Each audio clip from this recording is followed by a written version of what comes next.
Booktube, we are back. It has been a while, I know, but the question remains, is Red Rising peak? We're going to go through a spoiler-free and a spoiler review to see if Red Rising is in fact peak. Before we get into the books, my bad. I've been doing a lot. I've been traveling. I've just been doing the most. But now I am back and we are going to do a lot more YouTube videos this month. And this first one is, I finished Lightbringer the other day and I want to go through a review of all the books, spoiler free, and a review of all the books with spoilers. We're going to go to the spoiler couch. And if you're not familiar with the spoiler couch, it's where I actually discuss spoilers on different platforms.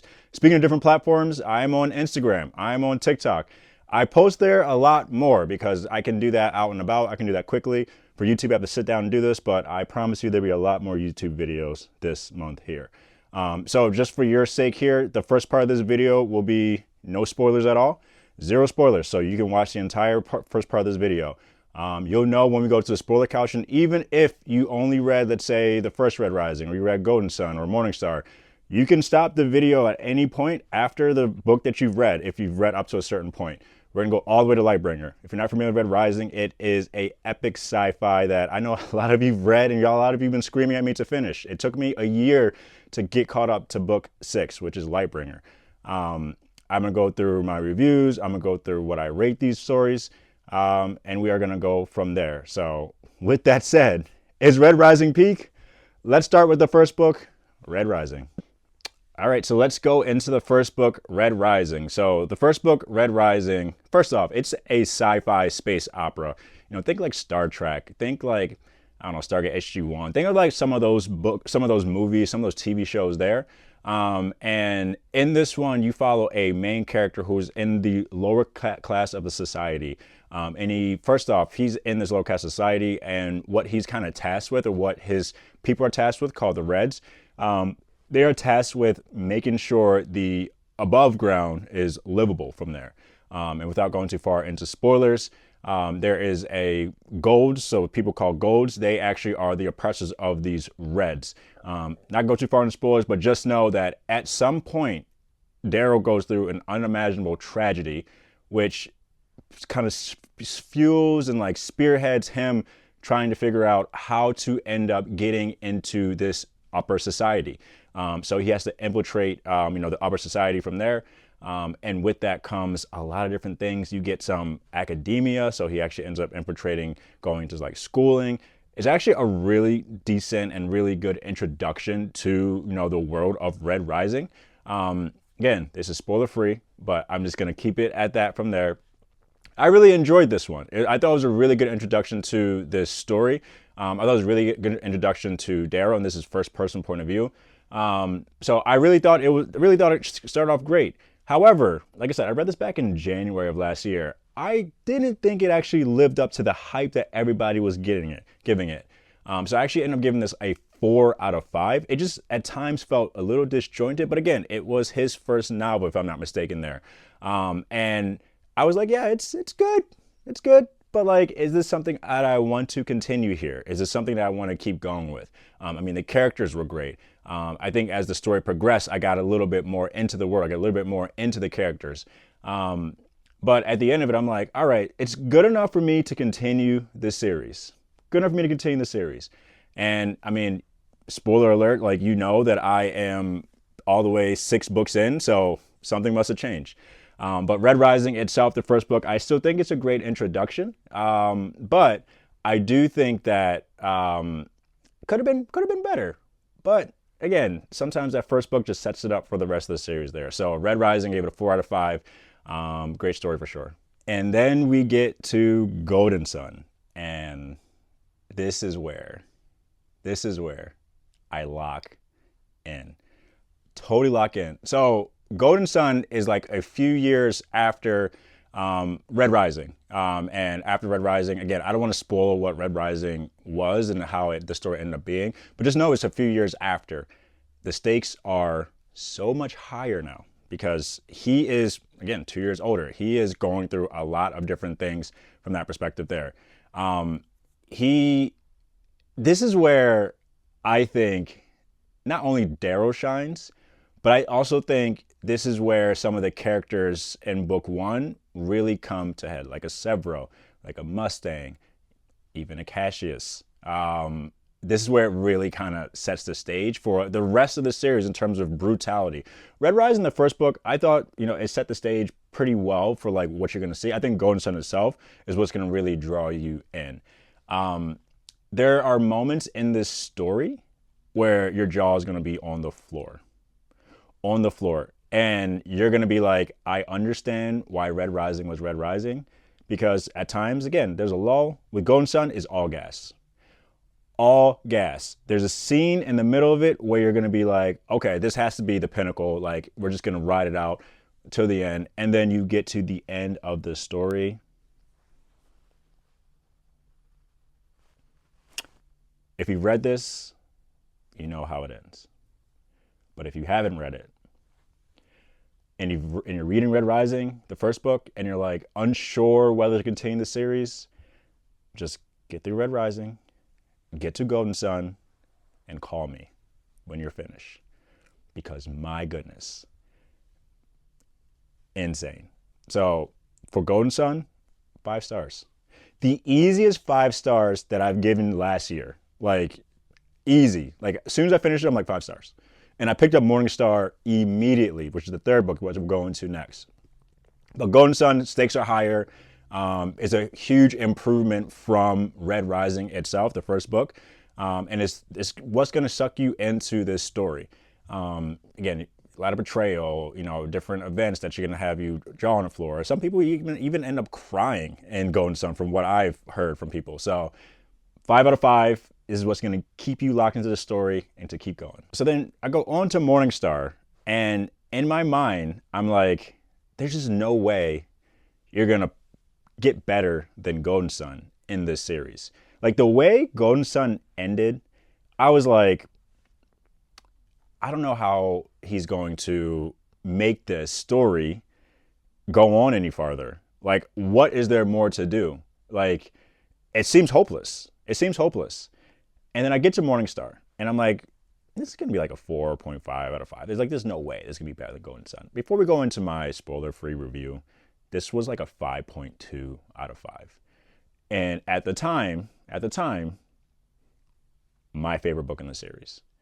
And it stayed that way for a long time. And one of my favorite reads from last year. Oh my gosh. Morningstar, if you thought Golden Sun was amazing. First off, you thought Red Rising was amazing, then you thought Golden Sun was amazing. You get to Morningstar, and it just completely blows you away. So now you pick back up in terms of Morningstar. You pick back up like right after Golden Sun ended, and like I said, all hopes seems lost. Like Darrow, he's just like he's in a bad spot, and somehow, some way, the story keeps going. And I'm not gonna go into spoilers there. Just know, like in Morningstar, Golden Sun was very explosive. Golden Sun was probably way more explosive than Red Rising. And what I mean by explosive, like the action is just like nonstop. The characters in this one, not only Darrow, and by the way, Darrow is not my favorite character in this, in all of Red Rising. It's still Severo. Severo is a nice side character there. He really shines in this. They all shine in this. I generally don't, have that many thug tears. In Morningstar, there's a part in this where the thug tears will come down. Like, you just gotta be ready for it. It's just so peak. And the question is Red Rising peak? I'm sure you're already understanding that it probably is. It most likely is. But Morningstar is what put it up there for me. And then, of course, I take a year break after reading Morningstar. Like, I got to make better mistakes tomorrow, because I don't know why I did that. Like, it just really made no sense, because Morningstar was such a great ending to that first trilogy that going to the second trilogy, like, I don't know why I didn't just go for it. But I took a year off. So if we were just looking at the first trilogy, I gave Red Rising 4 out of 5. I gave Golden Sun 5 out of 5, and I gave Morningstar like a 5.2 out of 5. It definitely was better than Golden Sun, and it broke my scale from there. And then, like I said, I take a year off, and we move to Iron Gold. So there's really no like explanation why I took a year off besides the fact that I just had so many other books I wanted to get to last year. And I knew that Red Rising would be around for me. I'm going to be honest with you. I would never do that again. Ever again. Ever again. Like, I picked back up Iron Gold, and Iron Gold is the fourth book in the series, and it is separate from the first trilogy. So in this one, this is like 10 years down the line of Red Rising, so after Morningstar.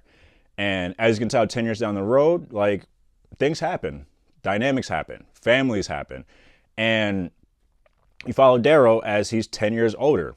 When 10 years older, he could be 10 years wiser, but also, like, again, he's not the Darrow of past. He's not Reaper of past. And what you're going to hear from a lot of people, you're going to hear a lot of people rate Iron Gold as the lowest book in their ranking of Red Rising. Maybe it was because I haven't read the series in a year. I actually enjoyed Iron Gold. Now, what you're going to find in Iron Gold is still, the stakes are higher. There are still, golds and reds. There's still the different caste system there. There's just different types of enemies that you're going to end up encountering in this, first off, in Iron Gold from there. Different but same. I don't want to go into too many spoilers there. But you're going to start to see and start to get more of a birth of an antagonist, which is who is going to be one of the best antagonists that you'll ever read in an entire story. However, some people do not like Iron Gold because there are different points of view now. Like with Red Rising, Golden Sun, Morningstar, like there's not too many different points of view from there. But with this one, I think there's 4 points of view in there that comes up there. Obviously, Darrow is one of them. But there are different points of view that you're following around now. And a lot of people don't like that. But I actually really enjoyed it. And I knew that something was going to come out of it. Like I knew like there was going to be a payoff out of getting to know different people, getting to know different points of view from there. And I think Iron Gold was done pretty well. I'm trying to do my Larry David thing. Pretty good. I did give it like a 4.3 out of 5. Because again, you're getting back into something and from there, but people were like rated like 3 out of 5. Like I think that's a little bit too much. I think that's a little bit too low for there, especially knowing what you know, especially if you rated 3 out of 5 and then get all the way to Lightbringer and then go back and like keep it at 3 out of 5, you got to think about that because it's still the same points of view throughout all stories. Well, not the same, but you know what I mean.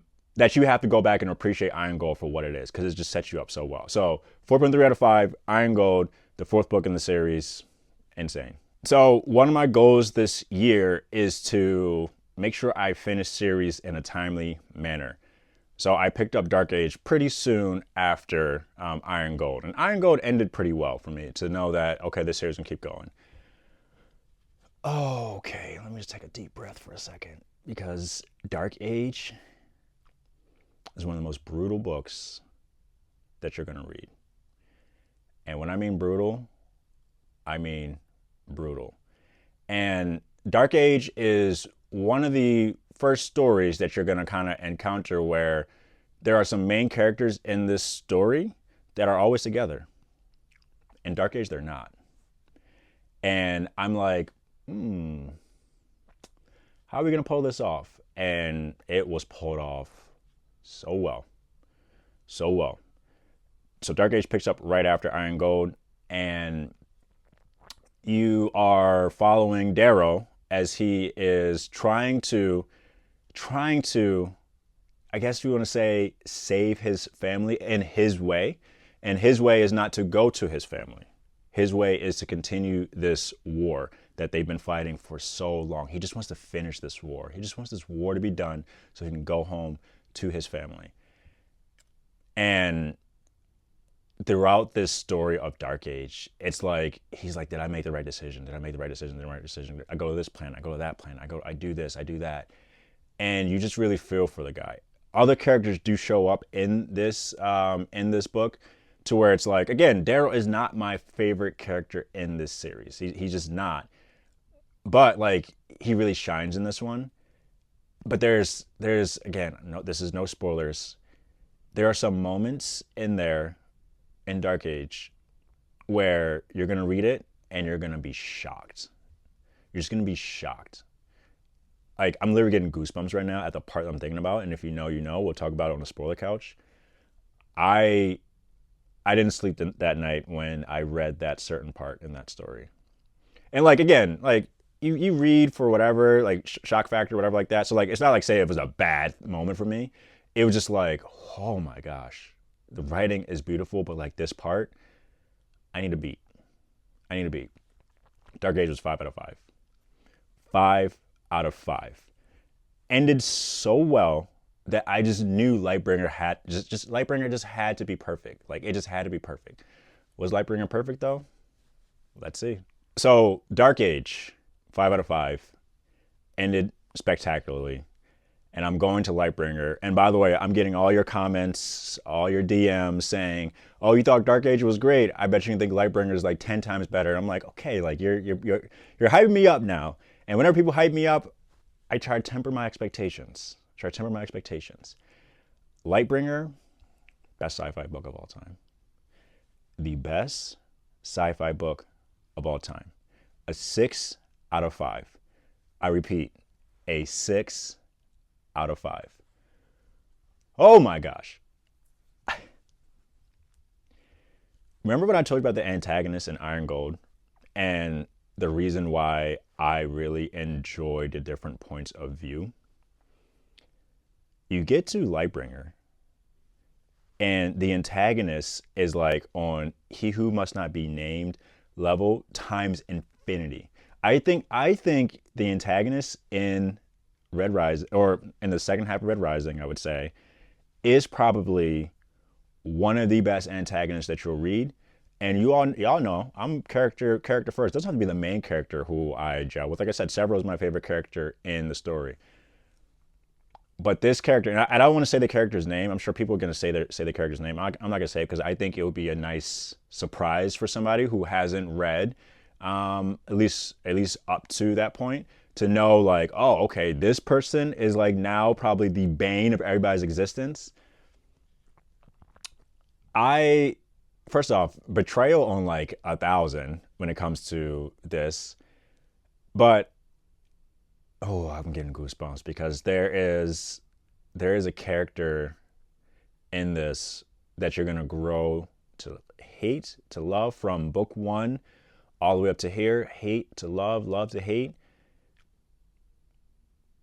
And I'm just gonna sit here and this is spoiler free. But yeah, Lightbringer. If you started Red Rising and you're like, I don't know if I want to continue the series, I'm just telling you, Lightbringer, one of the best sci-fi books of all time. Just read it for that, just to get there and just be in my comments and my DMs saying like, yo, you're right. So, spoiler free, is Red Rising peak? So going down the line, Red Rising was a 4 out of 5. Golden Sun was a 5 out of 5. Morningstar was like a 5.2, 5.3 out of 5. Iron Gold was a 4.3 out of 5. Dark Age was 5 out of 5. And Lightbringer was a 6 out of 5. I think that's peak. What do you all think? Do you think it's peak? If you're coming this from a spoiler-free part of it, and we get those rankings, I think that's peak. And again, we're gonna go to spoiler couch for all you spoiler junkies who want me to do spoilers. We're gonna go to spoiler couch right after this here. But I think Red Rising is peak. I think it's a series that you all should read. You all should get into. Now, is it the best sci-fi series of all time? That is still up for debate, and I still might have it at number 2, but we'll see. And I'm not gonna go into what the other one is. I think you all probably know what I think the other one is. But that was spoiler-free version for you all who are gonna drop off here, or maybe you won't drop off here. Maybe you read the first book or the second book or the third book, and you want to get this spoiler reaction review to that. Stick around. But if you haven't read up here, as much as I want you to stay to the entire video, I'm gonna have to say goodbye. I'm gonna say happy reading now. Because I don't want to spoil anything for you. I try to be as spoiler-free as possible in this first one. We're going to head to the spoiler couch and go deep into some spoilers there. Maybe not too deep because, again, I don't want this to be like a 2-hour video. But you never know. I may just keep rambling on from there. But if you haven't read up to, and if you haven't read the series at all, thank you for joining. I look forward to you coming back and rewatching this video or rewatching the parts when we go into deep spoilers. But if you have read it, let's go to the spoiler couch. Let's go. Oh, spoiler couch. We are here. Welcome. So I do this on my other platforms and I really enjoy it because I know a lot of times you all wonder, what do I think about certain events that happen? This, that, and the third in the story. And I have a lot of thoughts. Now, I'm going to be going through spoilers for Red Rising. So this first part is the Red Rising spoiler, the first book. And with that, I don't remember everything that happened in the story, like in terms of like word for word, bar for bar. So I'm going to have some notes here, if you forgive me. Again, I'm not one of those persons that use scripts and things like that. Like I just have notes here of like things that happen in the story that I want to kind of go over. Forgive me for having notes. I just don't remember every single thing that happens, and I want to make sure I give you my reaction to everything that happens. Now, like I said, this first part's gonna be Red Rising. If you've read up to Red Rising, keep going with this one. If you read up to Golden Sun, keep going with that one, and then so forth, so forth. Once you haven't read a book that I'm gonna talk about, you can drop. But if you have read it all, let's kind of get into it here. So, Red Rising, the first story of this amazing series that I do still think is very peak. So the story starts off with Darrow and Io, and Io, like, sacrifices herself, I guess. Like you want to say that. And I think that's the first part when you get to understand just how crazy the society is, right? So Darrow, being the red that he is, his task is to make sure the upper echelon or like the upper levels are livable, right? And what he doesn't understand or what they all don't know is that it's already livable. Like they can already like do things there. And Io's dream, again, which will play out throughout all the other things, it's like that they all get to embrace that they all get to do that. So when Io dies, it's like, oh, okay. Now, Darrow, you got to lock in. like you got to lock in. And it's up to him to kind of infiltrate, the golds from there. And obviously Mickey, the carver, carves them up and everything like that. So let's see, what do I have in my notes here? So yeah, like, again, entire world shatters knowing that Mars is already like truly developed. And I mean, my world was shattered too. Like, what you mean? Like, you had me living in the slums like this when I could have been living in a penthouse for free? Like, come on, man. So what he has to do, he has to infiltrate like the school, like the institute where all the golds go to. And he ends up, obviously, being a gold himself, which again, that surgery had to been like nuts. So again, he goes to school, he like does all this stuff. And like, it's almost like on some Harry Potter vibe stuff. Like he gets separated in different houses and things like that. This is where he like, meets Darrow and things like that. And like, it's really like, you have to like battle out like all these different individuals to like be there, like strong survive. Like they're all golds, by the way. But you kind of go from there.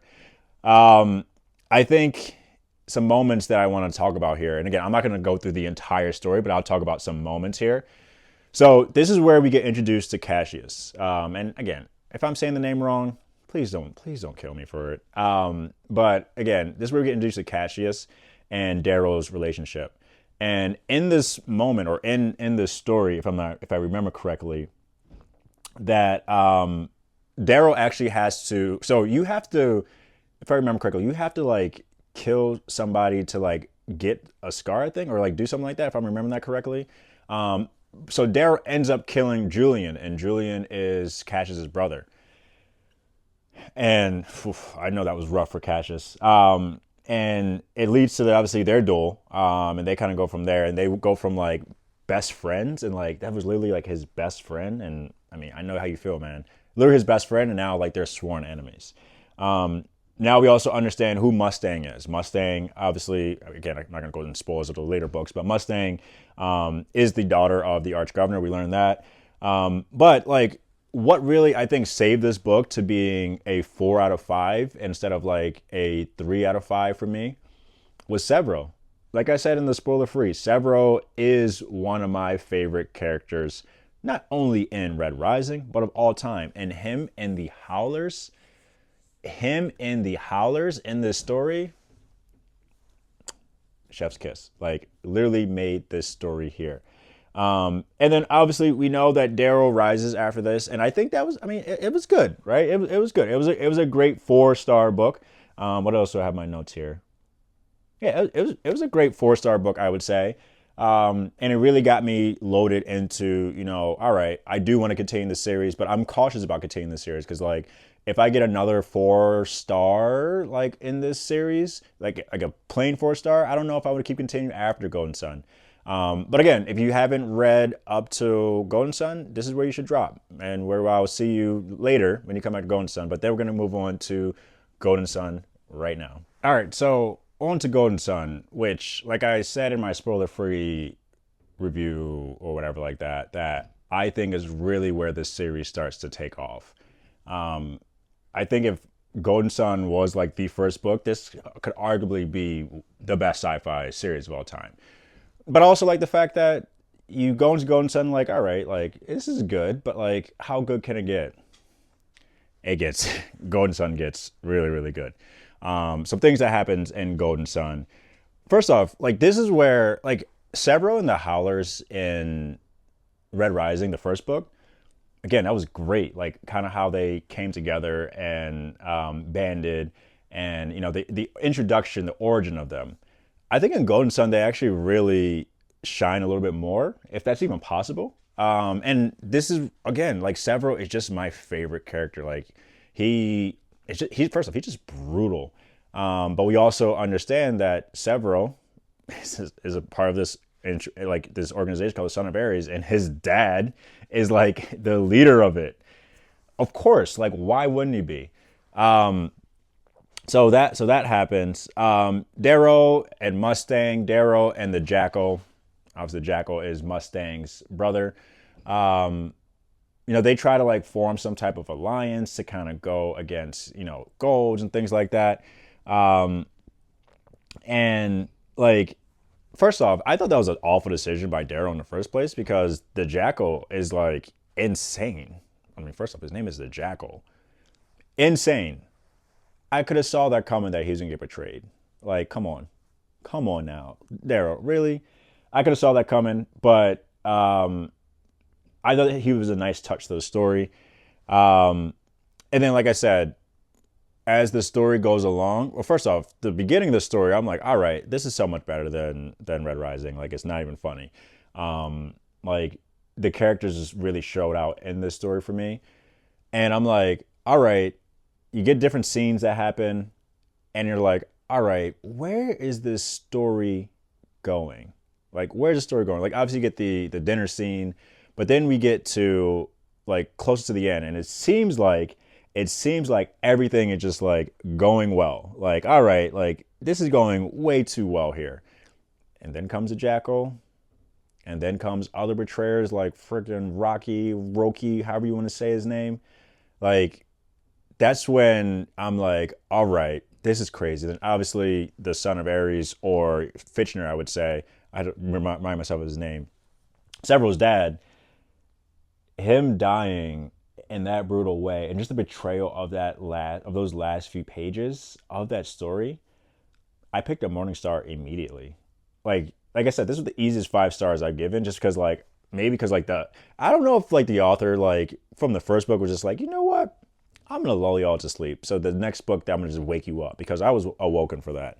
All right, what else do I want to talk about with this story? What other notes do I have here? So I think what's kind of cool is that while, yes, it's reds against golds, golds against reds, the different hierarchies of that there, like, it's not perfect. It's not like, all right, red's gonna just win out, or like gold's gonna win out. Like, it's just like the way Golden Sun is written, it makes it, you just see the power struggles going back and forth. You see the different thought processes going back and forth. You see Gold saying, like, is this the right way, or is this the wrong way? And Darrow just being at the center of it is like insane. So easy 5 stars. One of the best endings that you'll ever read. I'm sure you all agree with that ending, like, and you agree with that analysis. Like, one of the best endings you'll ever read in a story. And yeah, Golden Sun, 5 out of 5, crazy. And then we get to Morningstar, and again, you just read Golden Sun, which is like so peak and such a fantastic book, 5 out of 5 easily. And you all know what I rated Morningstar. It's like a 5.2, 5.3 out of 5. I keep feeling it's 5.2, 5.3 because I don't remember exactly what I put it as. But I think I put it as a 5.2, right? Yeah, 5.2. Morningstar, like, you just can't think the stakes will get any higher than Golden Sun, but it does. You're introduced, well, in Golden Sun, you were introduced a little bit to Ragnar, the Obsidian from there. Um, But if this is Morningstar, so you are going to know the spoiler anyway. But Ragnar's death, yeah, that one, that one hurt because like he was like turning the corner, and yeah, that one hurt. Let me move on before I before before you actually see some thug tears, because that's one thing I do remember vividly at like 2 a.m. just like sitting up, and okay, what else happened? So I'm like skipping all around here. I'm not gonna go like throughout the entire story. I'm just gonna skip through different parts here. I thought we lost several there for a second. That would have just tore me apart. Tore me apart.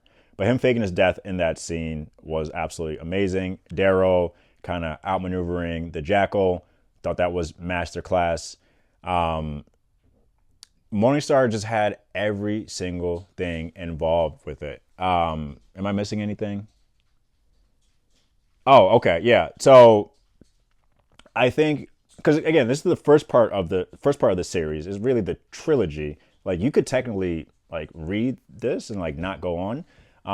I think it was cool that Darrow didn't end up being sovereign and Mustang ended up being sovereign, even though I mean, he's the Reaper. Like, should have been there. Um, but yeah, like, so many crazy battle scenes, so much that happened in here to where I was like, I'm satisfied.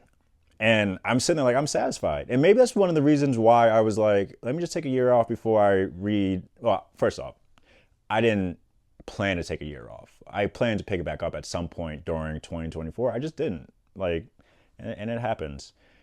But the way it ended, I was like, okay, I can be at peace knowing how this ends, and I could take some time off. And it turned to a year, but I would never do that again. Never do that again. So the first part of this trilogy, because again, if you read up to Morningstar and you don't know if you want to go into Iron Gold yet, I'm just gonna tell you to go to Iron Gold. But if you read up to Morningstar, rankings over again. Red Rising was a 4 out of 5. Um, Golden Sun was a 5 out of 5, and Morningstar was a 5.3 out of 5. Great first trilogy, and like I said, I took a year off, and we picked back up with Iron Gold. So let's get into it. All right, book 4, Iron Gold. I pick it back up this year, and again, I still have high hopes for this. A lot of you were like, "Oh, Iron Gold stinks. Iron Gold is awful." Blah blah blah. And the reasons you give me, it's like the different points of view, multiple points of view, which I love. I actually like a story where I have different points of view. And maybe because, and now that I'm thinking about it, maybe because Darrow was not my favorite character, and even though like as we get into Iron Gold, Several doesn't have a point of view, which I thought was a misjustice there, but I really did enjoy the different points of view. Illyria, Ephraim, obviously Darrow. I'm sure I'm missing a different point of view here. Oh, Lysander. I was almost cussed. People ask me all the time, do I actually cuss in real life? I do, but I just try not to cuss on like these videos.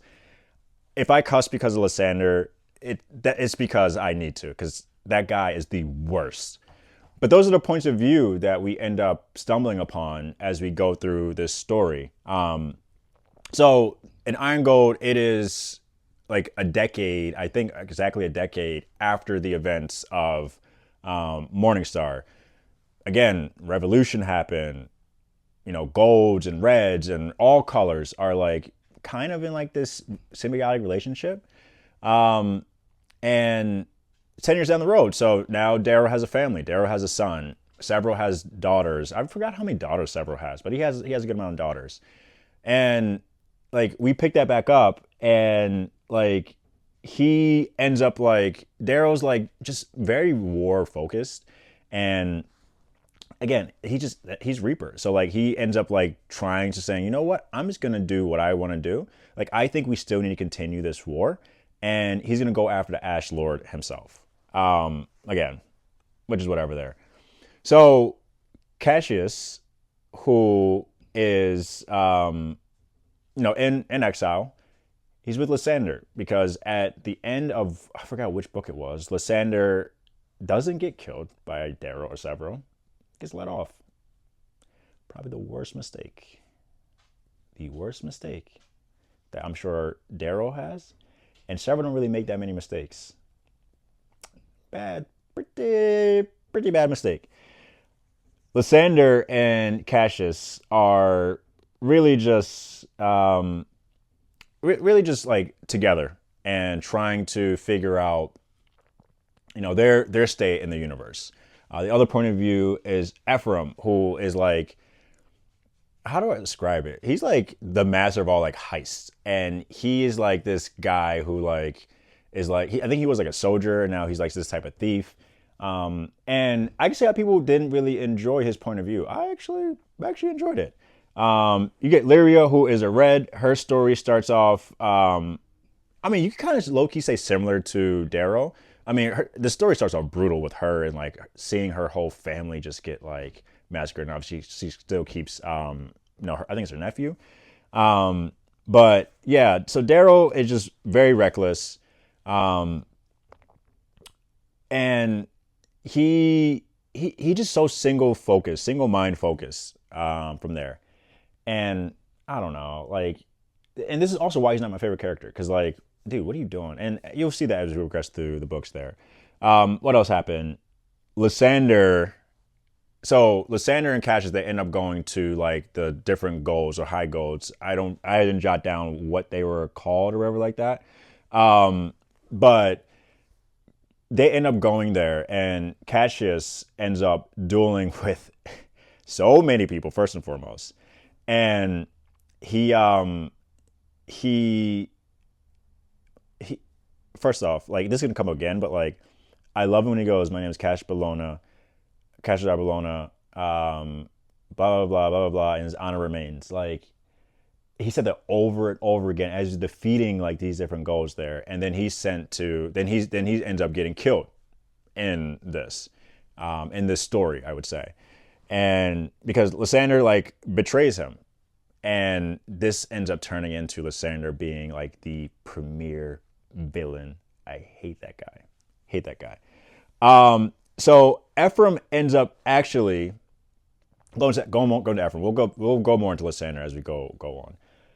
Ephraim ends up in this scheme and doesn't know that he's actually kidnapping Darrow and Severo's kids. Like, yeah, he got wrapped up in some stuff, man. And then Lyria gets tied into that too as well, because Lyria and Ephraim end up like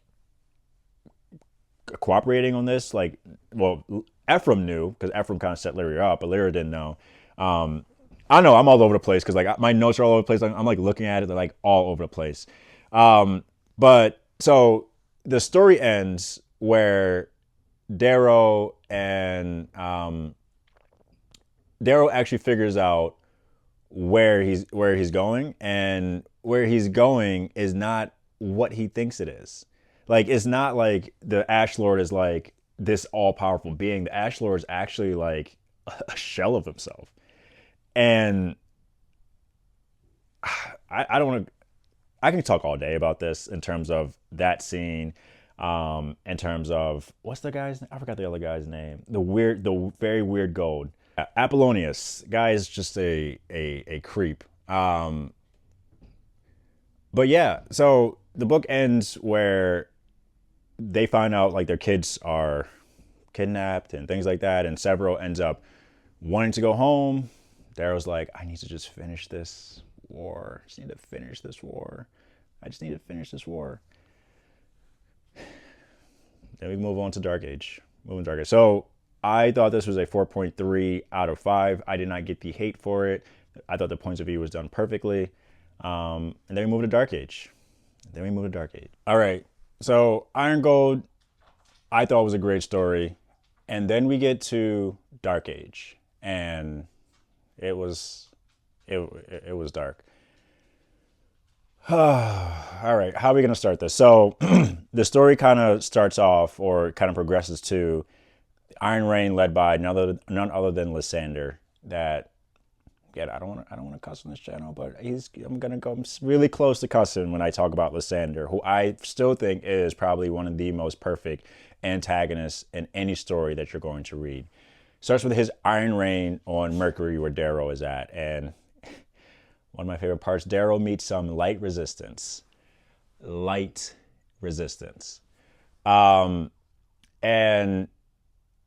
Darrow uses the Storm Gods, which, again, like, just destroys and destroys and destroys.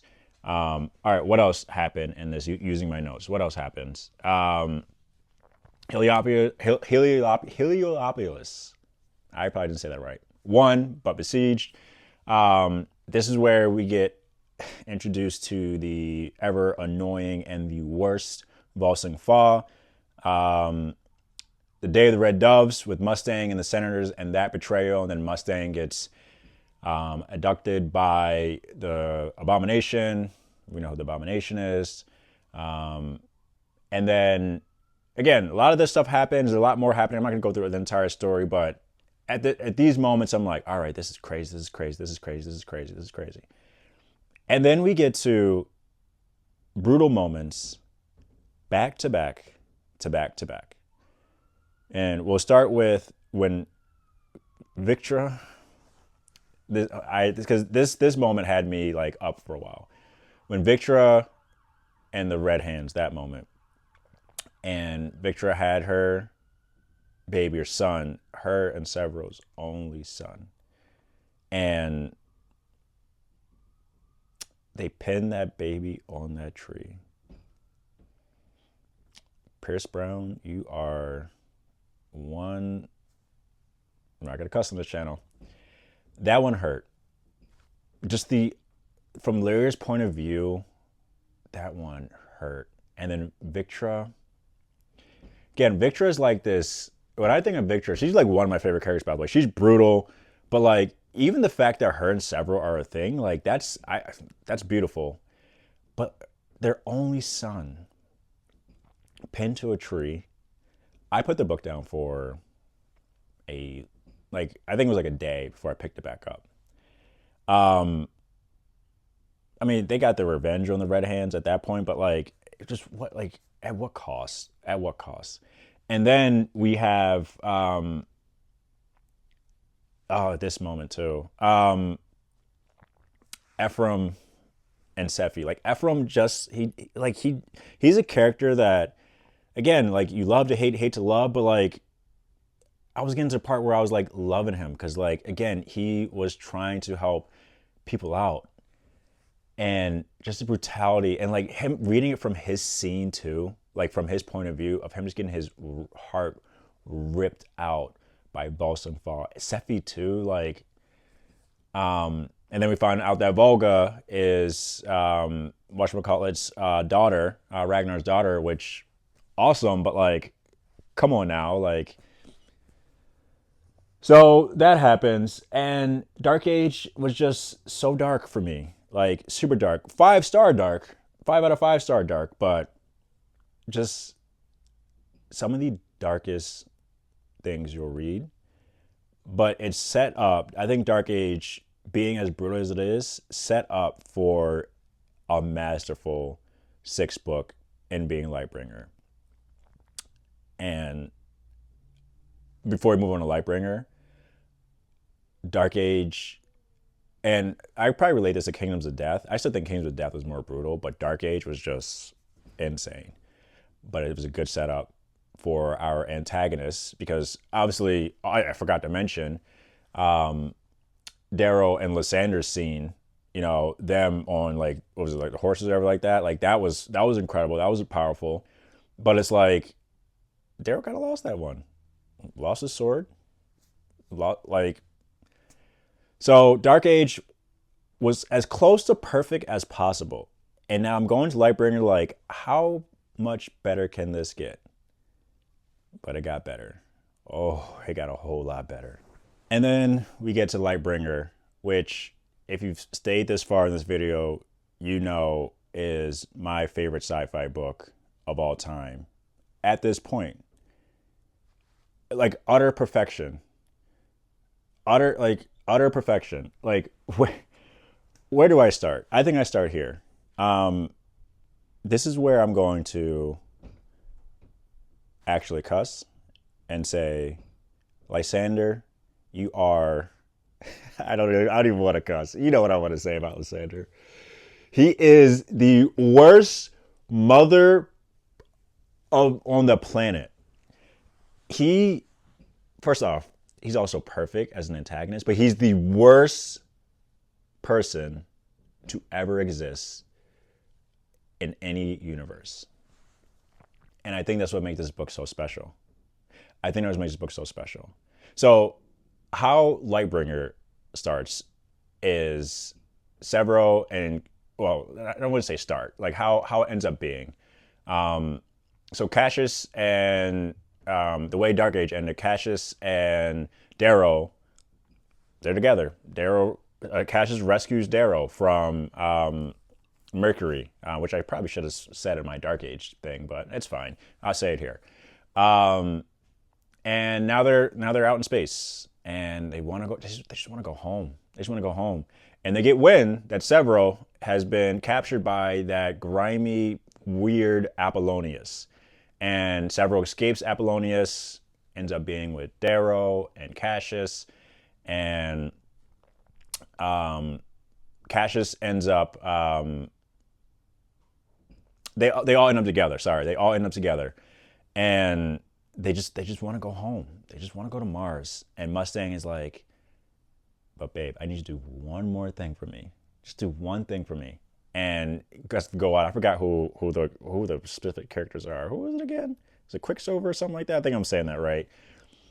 Just go out there because we need reinforcements. And they go out there to try to get the reinforcements. And it's not really reinforcements, it's just a new way of life. And Lyria is there. And we all know who Lyria is. I don't have to go in far into Lyria is because Lyria was set to do something too as well.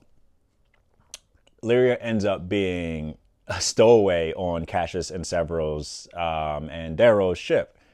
I thought this scene with the ham was pretty funny, but I also just love the dynamic of Cassius, Severo, and Darrow just back together. The gang was just back together again. It wasn't perfect. Again, Cassius is drunk. He was a drunk. But it was just like, I just felt like the gang was back together again. I love the fact that the relationship, I'm using my notes here. I love the fact the relationship with Cassius and Severo was it was like coming back. It was coming back. And then Hangar 17B. I'm skipping a lot of parts here, I know. But we are going to get there. Sorry, it's very rare in a book where you know something's coming. Worse than what already happened, right? So we get Volsung Fall and Clank Confess, like crazy moments. And then it's like you get just gut punched when your guard is down. And you think like Cassius and Lysander's working together, to take out, a common enemy. And no, just no, like that's not what happened. Like that's literally not what happened. Sorry, I'm scrolling my notes here. Like his name was Cassius Bologna, son of Tiberius, son of Julia, brother of Darrow, Morning Knight. and his honor remains. And his honor remains. Like, I'm like getting like teary eyed here. Like, y'all not gonna get me crying on this, but that hurt bad. That hurt bad. And then Daryl just got him back. Just got him back. Like, it's those emotional moments for me that make a 5-star transcend into a 6-star. Like, I don't care what personal development books you read. I don't care what sad love stories you read. There's no worse heartbreak than, first off, we already thought we lost Cassius a couple books ago, right? Or was it last? No, yeah, in Iron Gold. We thought we lost them, right? Like, we thought we lost them already. And then we just got him back. Like, I just got him back. Yeah. Yeah. I'm excited to see where Red God goes. Like, where's like the pseudo Jackal? Like, I don't know where he went. I'm excited to see where Red God goes. I'm excited to see, I mean, like, and also, like, by the way, Lysander and Mustang on like that moon, like that was some pretty good scenes too. Like, I can't knock that. Like, it's pretty good scenes too. And again, I'm just rambling at this point. But I think it's very rare that you find a book that just tears at so many themes like Lightbringer does. And how it just, the payoff from book 1, Red Rising, to Lightbringer, and then now I have to wait a whole year. It's like, I think Pierce Brown was like, you know what? You waited a year to pick up back up the series. Wait another year. Just wait another year. I don't know, man. But this book was a 6 out of 5. Lightbringer 6 out of 5. Now, is Red Rising peak? Yes, it is. Yes, it is. I'm going to keep doing these. Again, if you stayed around for this long, that means you've gotten through this series, this incredible series. I am so happy for that. But now we got to sit here and wait. And is this the best sci-fi series of all time? I don't know yet. There's another one that's out there too that I'm really eyeing and I'm loving too as well. I really enjoy this. I apologize for being so delayed with this. Like, super apologize for that. But we're back, baby. We're back, and we have the spoiler couch here. I'll talk to you all soon. As always, everyone, happy reading.